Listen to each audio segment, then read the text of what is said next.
Alright, welcome to another video for 7th and 8th grade science.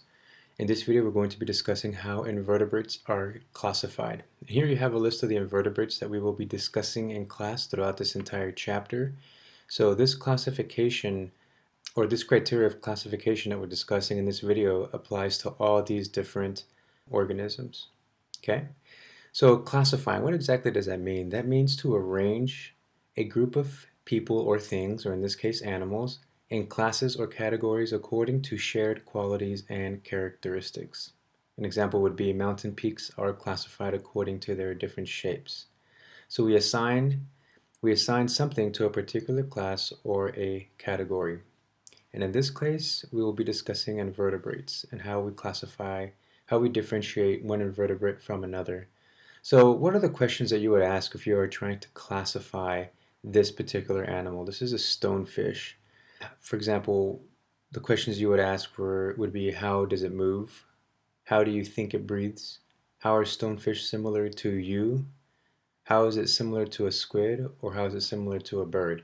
And in these questions you would begin to develop a criteria that would help you to differentiate a stonefish from any other fish that's in the ocean, or any other organism that's in the ocean, or any other invertebrate.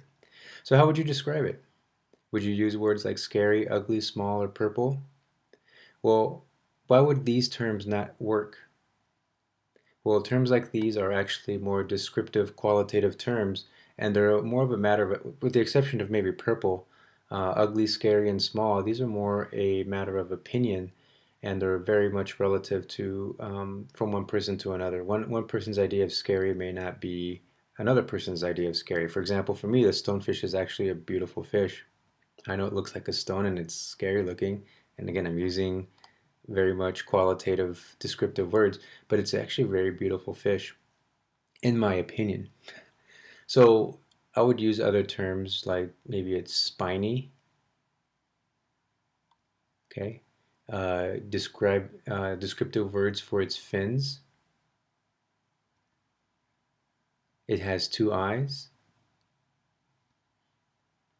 Irregular color, so it's purple along with other different colors. So there are many ways to classify animals, and that's what we're going to be discussing in this video.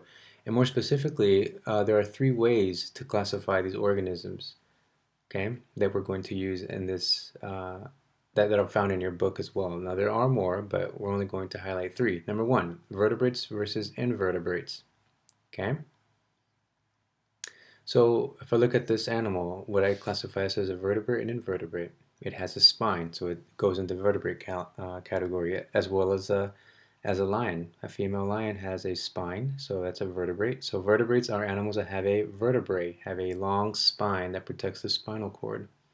How about this animal? Do you know if it has a spine or not? Well, it doesn't. It's an invertebrate. And of course, an ape, okay, or a gorilla, sorry. A gorilla has a spine, so it is a vertebrate, and a bird has a spine as well. What about an octopus? It lacks a spine, so it's an invertebrate. And then we have a bird, okay. Anemone does not have a spine. So no spines, but they do have a skeleton, invertebrates. And this is what we're going to be highlighting for the rest of this chapter, are animals that do not have spines. So some don't have spine. They don't have that protective covering for the spinal cords. In fact, not all these animals have spinal cords, or any at all. But they do have skeletons. Okay, sponges, for example, have calcium pyrosate.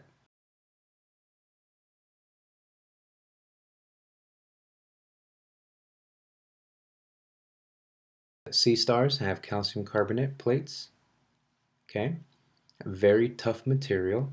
In fact, it's the same material that chalk is made out of, and you wouldn't think of chalk as being tough, but the way that the starfish DNA aligns these calcium carbonate plates makes it a very strong protective covering for echinoderms, or spiny, hard-shelled, hard-skinned animals.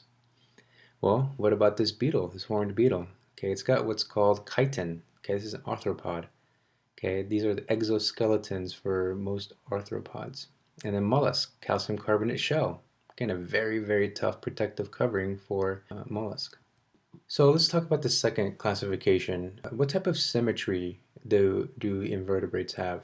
And there are three types of symmetry that we're going to discuss.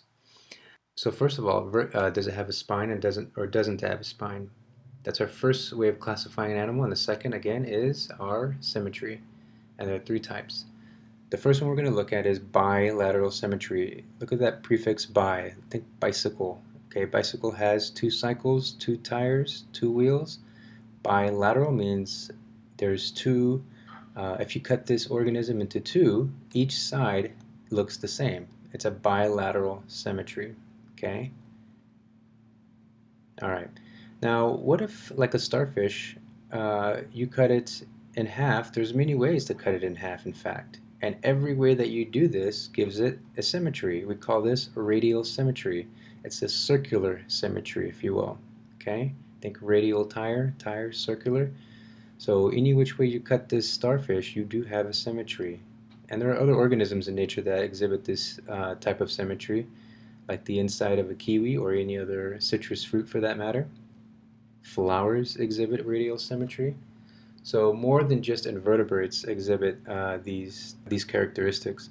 So finally, for symmetry, let's look at asymmetry. A meaning the absence of. There is no symmetry. And here we have another example of a sponge. You can cut it any way that you want. Do your best to try to find a symmetry, and you will find that it doesn't. And here we have a crab. Some crabs have symmetry. This one does not, because if you look at the left side, it does not match the right side. So this is without symmetry, asymmetry. So here are the different types of symmetry that we just discussed. And finally, all these animals are examples of different phyla. So this would be the third way to categorize these animals. And I'll be highlighting this particular one in greater detail as we go along in the videos. So here's a list of the different phyla that we will be discussing. First of all, you have your porifera. Okay, think porous. Your sponges. Okay, they have a lot of pores. Your cnidarians. Okay, jellyfish. Nematode, roundworms. Annelida, segmented worms, which we dissected. Mollusks. Okay, echinoderms and arthropods. So as I mentioned, these are the phyla that we will be discussing in greater detail as the videos go along. Okay, well, good luck in your studying.